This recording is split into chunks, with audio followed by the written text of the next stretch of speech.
Hello and welcome to the Nintendo Network. But wait, it is April Fool's Day! So what does that mean exactly? Well, I don't have a clever new name for just today. It just means the joke is I'm going to review a movie. A movie I have just a bit of anger towards. Jurassic World Fallen Kingdom.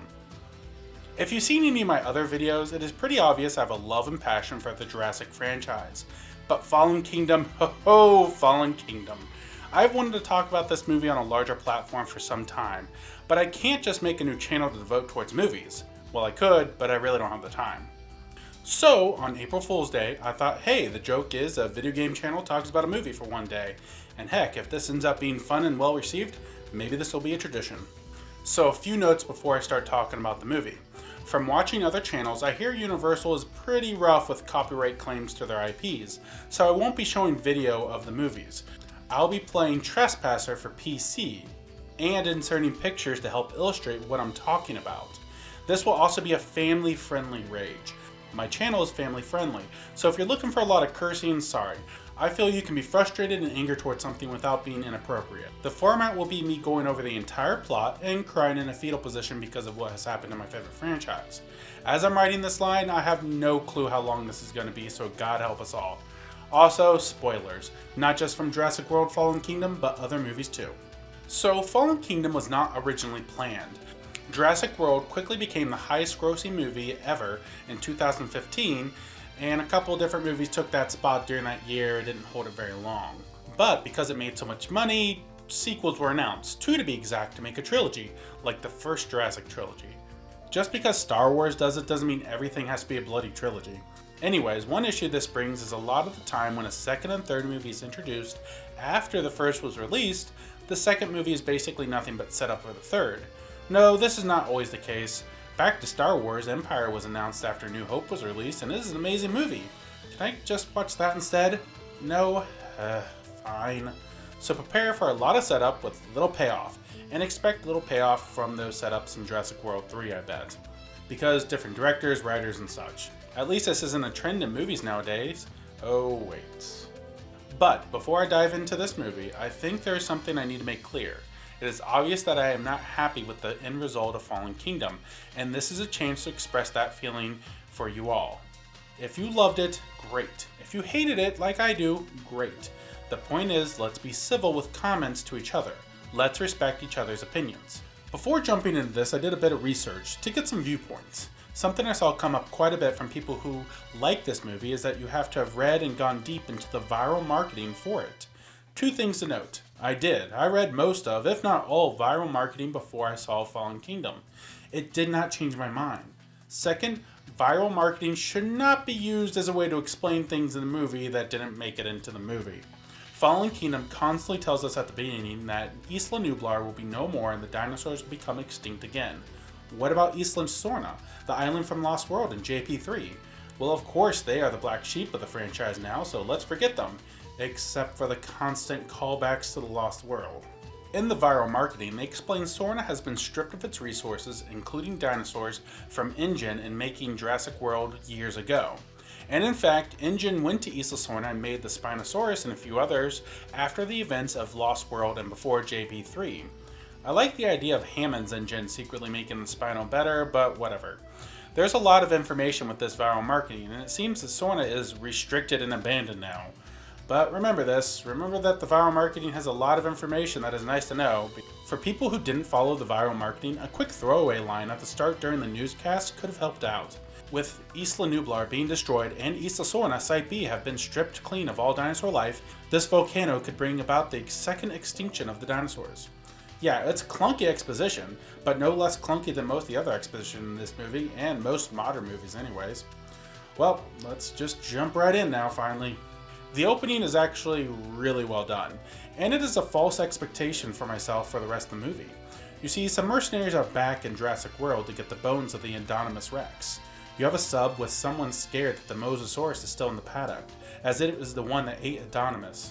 The main events of this movie has been 3 years since the fall of the park, but we're not sure about this right here. It can't be right after the last movie because there's no meat or living tissue on the Indominus bones. But the other guy states he would have starved to death. I mean, it is an enclosed lagoon. That way it could never escape. Oh, what's that? It's not enclosed, they retconned where it was, and the land team is controlling the gate to get into the paddock. Let's stop here for a moment. So, retconning the location of Lagoon is a bit maddening. I mean, it's not the first time this franchise has retconned something, and I doubt the last. And I did have to look it up to make sure it wasn't connected to the ocean already. Logistically, it makes sense to have it not connected to the ocean. But fine, you need to tell a story, sure. But that gate... Yes, I see why a gate for the vets and stuff, but why so big? That thing is not being transported anywhere, and I doubt they would grow one to full size and then move it into the paddock. Logistically, it doesn't make sense that it has to be that big of an opening. Then there is the opening and closing mechanic of the gate. It loads to do so. Why isn't it like the command is inputted and it just begins? I'm not a big techie guy, so I don't know if this is normal practice or not, but if it is, it shouldn't. Unless this is a plot device to let the Mosasaurus escape. Wait, didn't I start this by saying I really like the opening? Time to get back on track. What I like about this opening is there seems to be real tension. No, I don't know why that guy doesn't have a headset to hear the helicopter guys, but the slow reveal of the T-Rex is great. In the rain, the running. It reminds me of the opening of the first Jurassic Park with the raptor and Muldoon. So much tension. Of course, the guy gets eaten by the Mosasaurus, and the helicopter team escapes with the remains of the Indominus bones as the Mosasaurus escapes into the world. Okay, another thing that bugs me really is that time frame I brought up before. I really need some sort of idea of when this takes place. 2015 was the fall of Jurassic World. Fallen Kingdom is 2018. Because I would assume the Indoraptor would need at least half a year to grow, and who knows how long for Dr. Wu to fully create the genetic makeup for it. So just how long was the Mosasaurus free? Because I can't imagine it was hidden for months to possibly a year of time without any notice. I bring this up because this would have been brought up in the news as a reason to not save the dinosaurs, and a good one at that. But this is all written like it happened just before the events of this movie. Do you see the problem here? I guess it is possible that he stayed close to the island chain where there's little human activity, but still. And yes, the ocean is a large place, and him hiding is very possible. Still bugs me. I really do love this scene, and if I look past the visuals, all the details get rather confusing. Add in the fact that I couldn't see any sign of an active volcano, like smoke coming from the peak, or anything, so it has to have been a while before the events of Fallen Kingdom. Also, why didn't they scan for life in the Lagoon paddock before going in? Like a heat signature or something? We then cut to the news report I talked about earlier, and Claire from the first movie, the redhead who ran in heels, didn't have much feelings for the dinosaurs and saw them as product. Ron Howard's daughter. Well, she now runs a group wanting to save the dinosaurs from the burning island. And this is a rather decent place to put her. She's guilty because she helped create these creatures and now they are in danger. I can understand that a bit, and it's a decent evolution of her character. It shows that she has grown since the last movie, but of course the government and Dr. Ian Malcolm have deemed it too unsafe to save the dinos from the island, and they won't finance her mission, and her fight to save them seems to be over. Okay, wait again. This one is something I shouldn't really pick apart, but I am. But they boasted Malcolm returning into this movie. For God's sakes, they made it all but a selling point. But he's not much more than a cameo, which is fine all things considered, but they made him out to be a bigger part of the plot than he was, and like 90% of his dialogue was in the trailers. Not really an issue with the movie itself because I think a cameo is perfect, but yeah. So using sound logic to not bring the dinosaurs to the mainland, the government has upset Claire. She then gets a call to meet up with Benjamin Lockwood, John Hammond's old business partner. I remember him from nothing, he has never been mentioned before. Which is fine in a way. I just feel Hammond's old partner and someone who helped create Engine would have been mentioned, but maybe it was in some viral marketing of why. But he and Eli Mills, Lockwood's... okay, what is Mills to Lockwood? I don't mean that in a bad way, but all I can find is he's employed to handle his money and run the house. So is he the heir? Not the little girl Maisie? Although I guess not having Maisie be the heir makes sense once the twist is revealed later. But on track, Lockwood wants to fund a mission to save the dinosaurs on Isla Nublar and move them to a new island, not Site B, so they can be safe and live without human interaction. Yeah, it worked so well last time that happened in '97, but whatever. His intentions are good. And it makes sense with his connection to the creation of these animals. Mills then explains they need Claire's help on the island by activating the tracker locator for the animals so the team can find them better and get the escape going.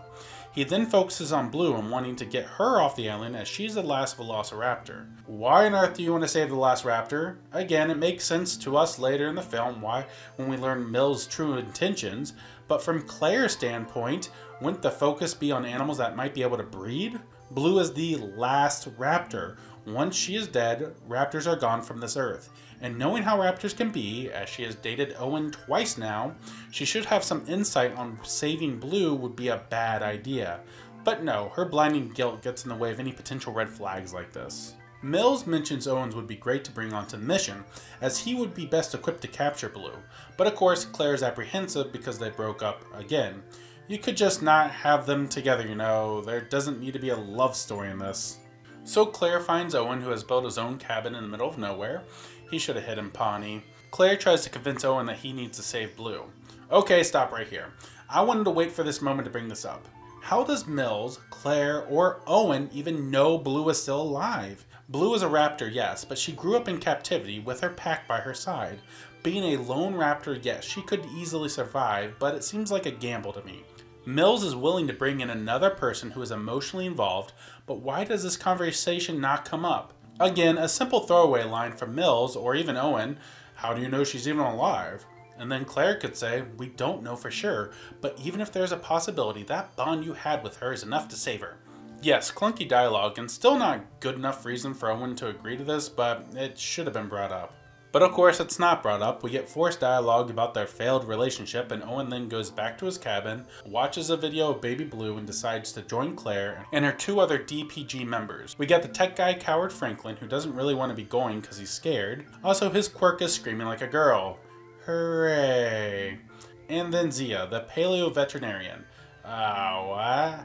So she's a vet for dinosaurs. Okay, not a bad idea to include her, really. I mean, she knows what she's doing. Oh, she never actually seen a dinosaur in her life. So not as useful as getting a vet who was on Jurassic World. And yes, in the viral marketing, it is explained she was going to intern at Jurassic World before the Indominus incident. A simple line during a quiet part could have said that and gave us all the information we needed. And speaking of quiet moments, let's discuss that. This movie really doesn't stop. It goes from one set piece to the next, not slowing down ever, it feels. And when it does, it is usually just to get the plot moving forward, like in the bar with Owen and Claire, with little to no character development. There are no moments for the characters to talk, act human, and let their own character shine in softer, less action-oriented scenes. Take the scene in the original Jurassic Park of them after viewing the raptors eat, and the majority of the group is having lunch themselves. This scene shows a lot about every character. It shows that Hammond loves his island and wants to share it with the entire world. It shows Gennaro is not a sleazy lawyer per se, but all he is seeing is dollar signs at this point. It shows that even though Grant has seen dinosaurs, his life passion, he's still level-headed enough to understand that there are dangers that we couldn't even imagine. It shows Sattler is intelligent in her field of botany and shares the same feelings as Grant. And it shows Malcolm as the naysayer, and of course he is right about most of what he says. He shows his own quirks naturally. This scene technically doesn't have to exist in the movie. It could have been taken out, and someone could have told Hammond, Lex, and Tim were on their way there and cut from the raptor paddock to the rotunda. But it gives us, as the audience, a chance to get to know these characters more, find things to relate with them, and care more about them. This is something that plagues not just Fallen Kingdom, but it seems to be most modern movies. And if there is a moment like this, as mentioned, it is just to propel the plot, not to let you get to know these characters. Obviously, my channel is a video game one. One reason I love RPGs is because it gives you a lot of time with characters to get to know them. You want to see them succeed, not just because you are playing a game and that is the goal, but because you've learned to care about these characters. I want to care about my characters in movies, and I feel movies are trying to have clunky dialogue inserted into movies to tell us why you should like these characters and not show us why. Okay, that was a tangent, I'm sorry. So they get to the island and meet Discount Ronald Timbo, who greets them. So they travel through the remnants of the main street of Jurassic World and they see a Brachiosaurus. No! Bad movie. Don't have a majestic scene trying to harken back to the original. I'm gonna be so mad if they try to do this again with the Brachiosaurus. Or sad. I'm gonna be smad. They make their way to the outpost where Claire is needed to activate the tracker. With the help of Franklin, she is successful, and Discount Timbo, Owen and Zia go off to track Blue. Thank goodness for the plot, she is still alive. And it seems they easily find her, and Owen tries to communicate and connect with her again. And what's that turned over vehicle? So for reasons I cannot begin to understand, this vehicle is supposed to be the same one the T-Rex destroyed and threw over the paddock barrier in the original Jurassic Park. Yes, the one Timmy and Grant have to escape from the tree. Yeah, I don't really see a paddock barrier. I also see the Ford Explorer has moved in the 20-something odd years since it came crashing down on the ground. For God's sakes, this concept art for the scene got it right, which means someone on the production team knew. This is a fanboy nitpick that the masses really don't care about, huh? Still enrages me a little bit. Back on track, a term I think I'm going to be saying quite a bit, Owen is close to laying his hands on Blue's snout to show love and respect, but the mercenaries shoot her with a tranq dart and start to circle her. Maybe shoot more than one, guys? Like, this is a velociraptor, a now pissed off velociraptor. Maybe give the expert you brought try his methods. I mean, I don't think they would have worked well to actually capture her, but they brought him regardless. So Blue goes berserk and attacks one of the mercenaries, seemingly killing him, but not before he shoots Blue with a pistol and she falls to the ground.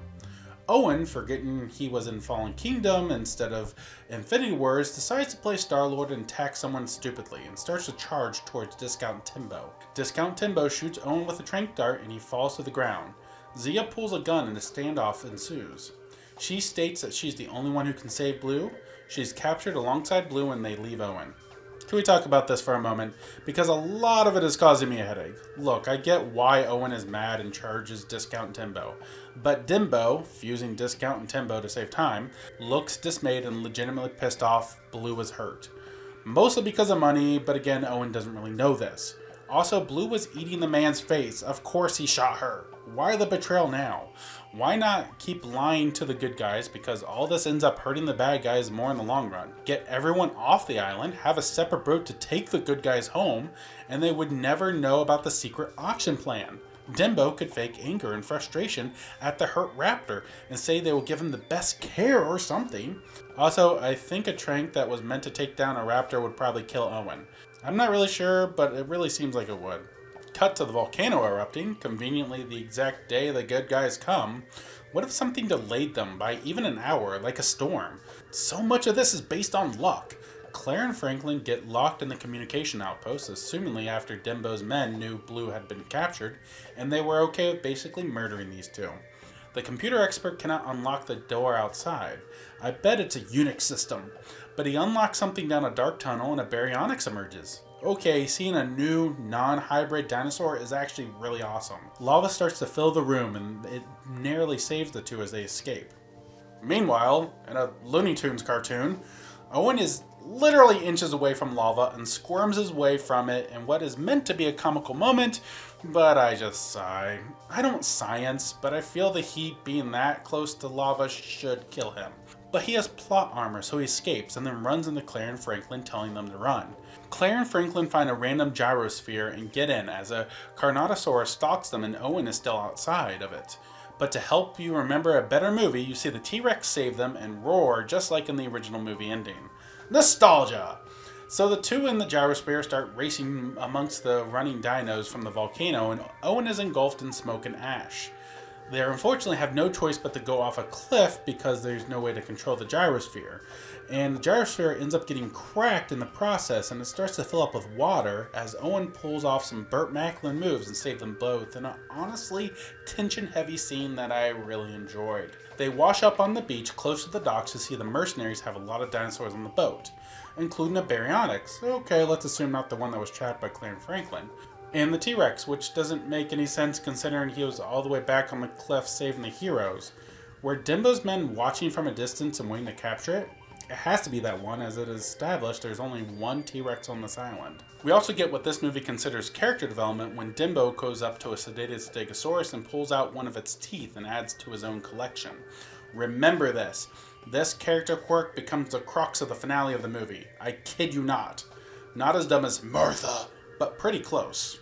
The trio of heroes start to make a run for the ship as the island is becoming more and more engulfed by the volcano and find a vehicle and jump the dock onto the ship. And no one on the crew looks into this and who they are, fine, whatever. Also, Claire puts on a hat she finds in the truck to disguise herself so they won't be found out. I'm so happy we're using superhero logic with hiding your identity. They know you're a female, and from the looks of it, this is an all-male crew of mercenaries. Had or not, you will be noticed. And people complain about the running in the heels of the last movie. This is far more annoying for me. As the dock slowly becomes engulfed in smoke, a lone Brachiosaurus tries to call to the ship, bellowing as its shape is taken over, and all you hear is it crying as it seems to be in pain. The entire ship watches on as you can see its silhouette on the cloud amongst red.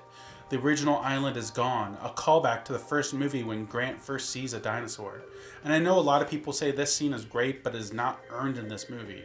Yes, not this movie, but this franchise has earned this moment. It is a heart-wrenching for so many reasons, including cutting us off from Isla Nublar, where the Jurassic journey all began. I do wish it was in a better movie.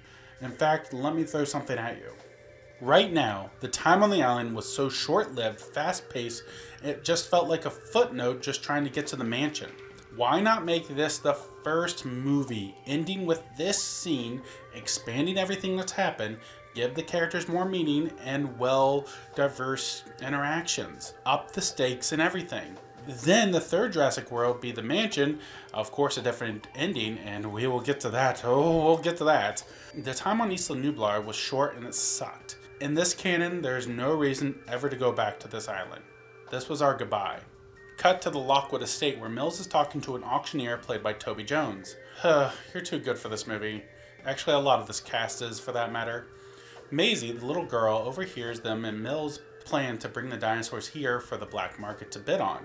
Fine, the black market can be whatever any movie wants it to be, and it can be set up easily and have tons of people there in no time flat. Makes perfect sense. We get our first real look at the Indoraptor. Well, in a hologram thing, and Toby Jones is being told that it is a prototype, but more are being made for militaristic purposes. How? A raptor was taken down with a pistol, for God's sakes. Yes, it can do some damage, I'm sure, before taking down, but I'm sure the technology to breed one of these things is stupidly expensive.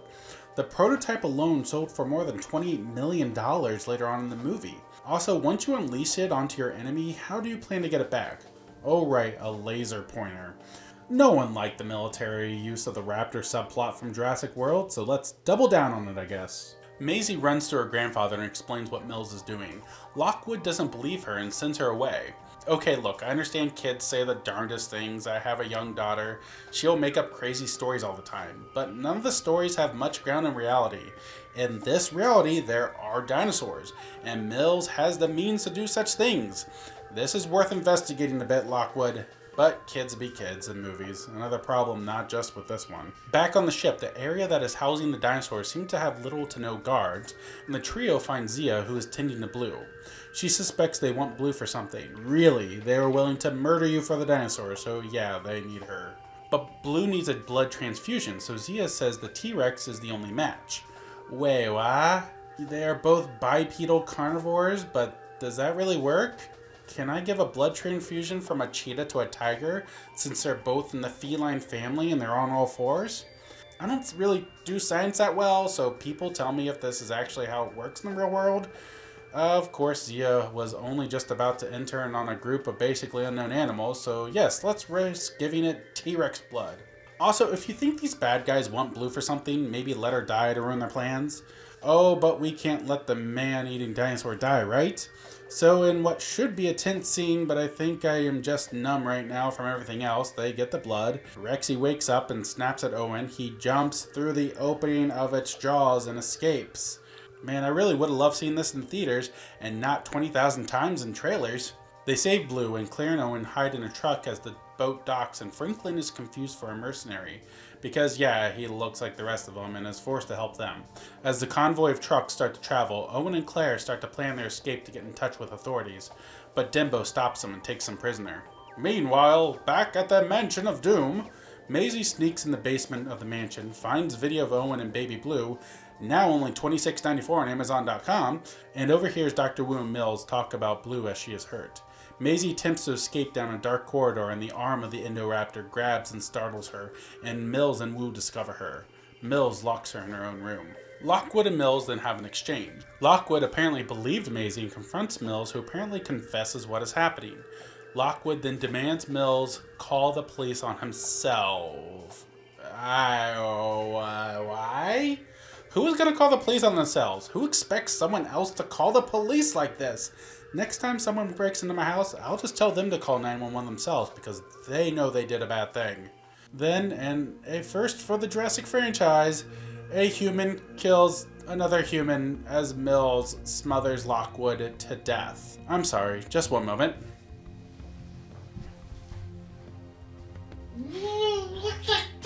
What? Why? I cannot believe that. Really? Oh my. Okay, let's talk about this. The antagonists of the Jurassic movies have never been murdering people. Dennis Nedry in the first Jurassic Park felt he was grossly underpaid and wanted to get what he thought he deserved. His plan was to sneak in and out of the park without getting noticed. But the storm caused issues. The tour group jumping out of the cars for the sick trike caused the return to the visitor center to be delayed, and Muldoon even said even Nedry knew better than to shut down the raptor fences. Yes, it was his fault that everything went downhill and people died, but he didn't do it directly. Let's look at Peter Ludlow from The Lost World. Yes, he was greedy and wanted money, but in his mind, he was doing what he needed to do to save InGen. Now, was it a good plan? No. But the deaths on Isla Sorna would never have happened if the true antagonist of The Lost World, Nick Van Owen. I will forever say he did far more harm than good in that movie. Back to Ludlow. Look at him on the SS Venture after it crashed into the port. Horrified about the crew being killed by the T-Rex? How? Sorry, forgot what movie I was pointing plot holes in. He even tells his men to take down the buck T-Rex to stop the rampage. He never intended to kill anyone, to the point his team and Malcolm worked together to survive on the island. In Jurassic Park 3, there really wasn't a human antagonist, was there? I mean, you have the Michael Myrosaurus that would just wait for dramatic reveals before attacking, but yeah, one thing I really actually liked about JP3 was no human villains. Lastly, in Jurassic World, Vic Hoskins never planned on the Indominus to escape. He took the opportunity, yes, and he seemed to legitimately think using the raptors to hunt it would take it out was a good idea. It was not a good idea, but he was trying to stop the Indominus. And so, after talking about better movies, we come back to Mills, who murders Lockwood. Look, he was old, I knew he wasn't going to survive this film, or at least die off screen between this and the next one, but jeez. Also, stupidly, Mills spells out his entire plan to have captured Owen and Claire. Fully admits that as far as anyone's concerned, they died on the island, and then just leaves them in a cage instead of killing them right there. He's already a murderer. Why are you not being smart about this? So the bidders arrive and the auction begins. As the thought to place guards at the cage of Claire and Owen escape Mills, they use a sticky Moloch in the cage next to them to bust through the wall and then the cage door. Yay, the cage was a mild inconvenience. Picking a lock in Skyrim would have been more annoying than this. As they attempt to navigate the empty hallways that should be full of people or guards, they run into Maisie, who also escaped, found her dead grandfather, blah blah blah, emotional. Not really. To be fair, the actress who plays Maisie actually isn't that bad for a child actor. She's actually pretty good. Was there not a phone in Lockwood's room, right Maisie? Don't tell them about the dino auction, just say you found your grandfather murdered. Anyways, they are able to watch part of the auction and we get our first good look at the Indoraptor, and yes, I think it actually looks pretty awesome. I do like the design of this thing, and it is said to have these great abilities: super smell, best hunter ever designed. It'll also follow a laser pointer, like a cat, and attack on command. People start to bid on the Indoraptor to Wu's dismay, telling Mills that without Blue's genome, the Indoraptor is incomplete in a beta. Mills sees money, and he is just evil because money is all he loves. He ignores Wu and lets the bidding continue. Owen states, in purely made for trailer talk, "We can't let this thing leave the mansion."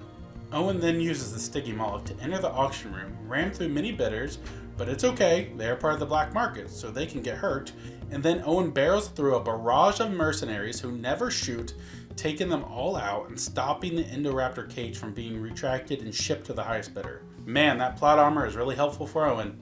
Dimbo notices the exodus of bidders and wonders what is going on and enters the now empty auction room, except for the Indoraptor in its cage. Now remember all the way back on the island when Dimbo pulled the tooth from the Stegosaurus?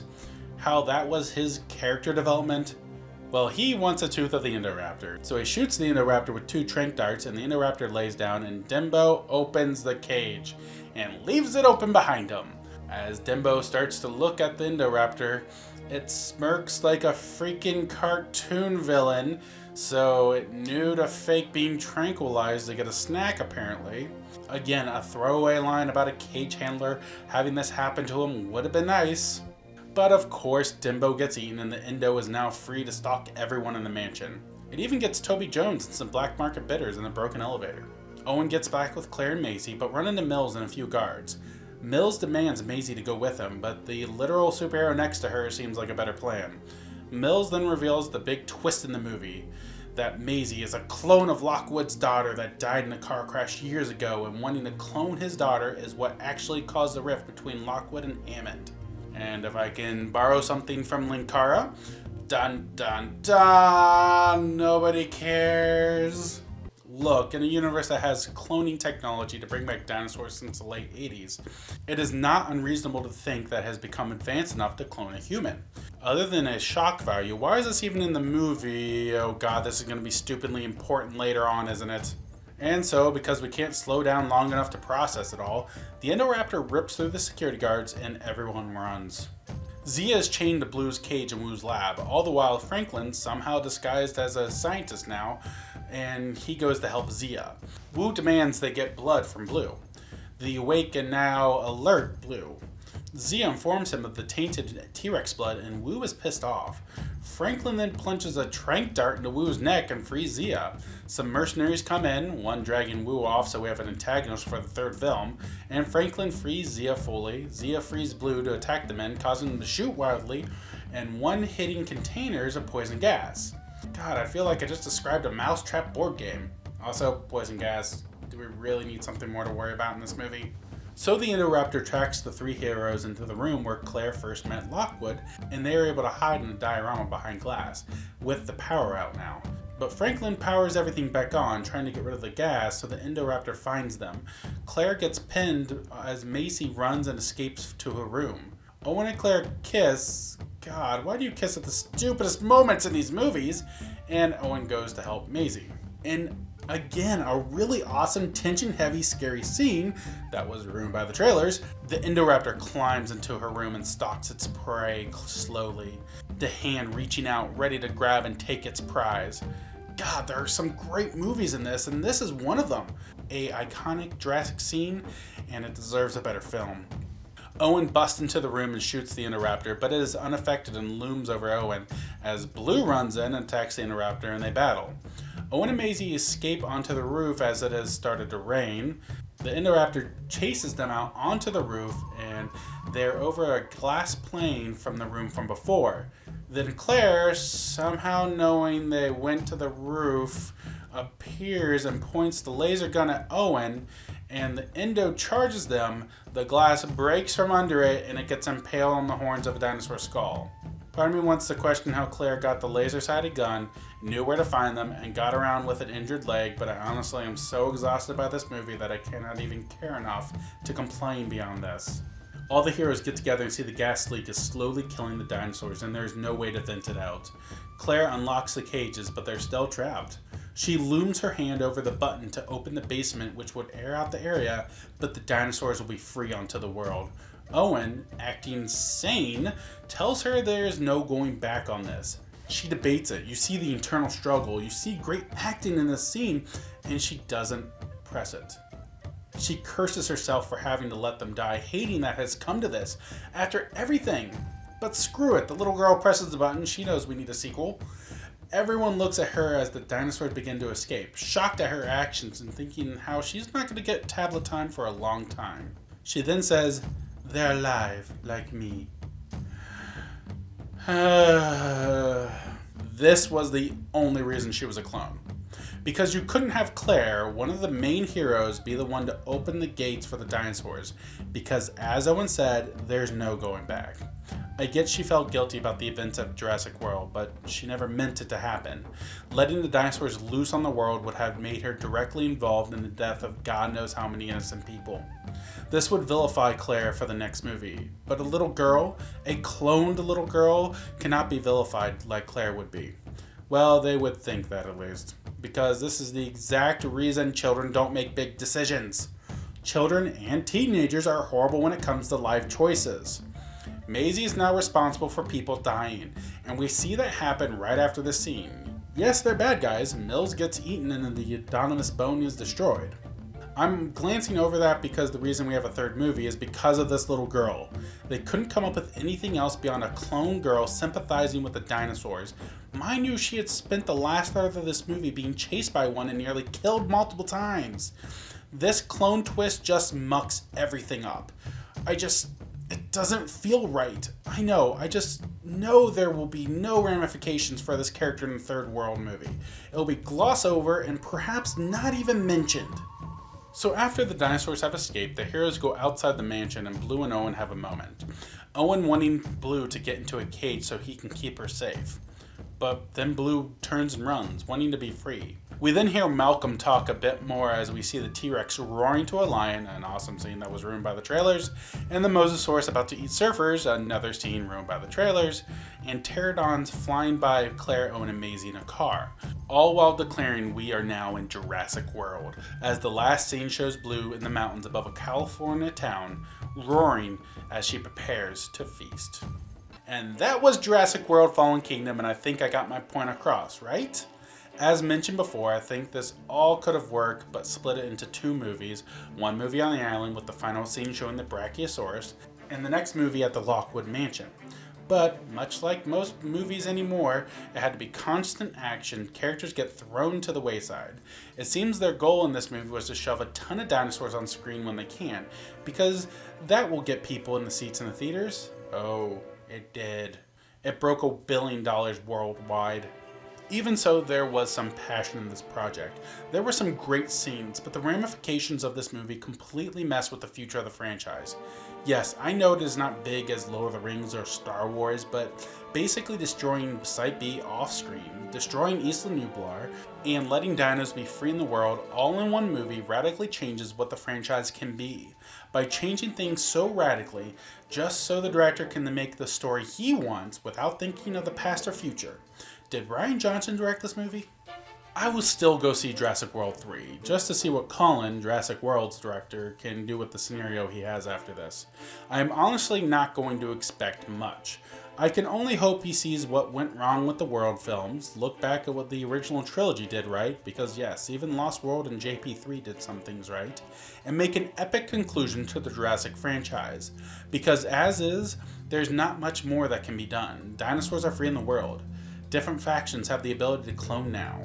I truly think this might be the last Jurassic film until a reboot happens down the line.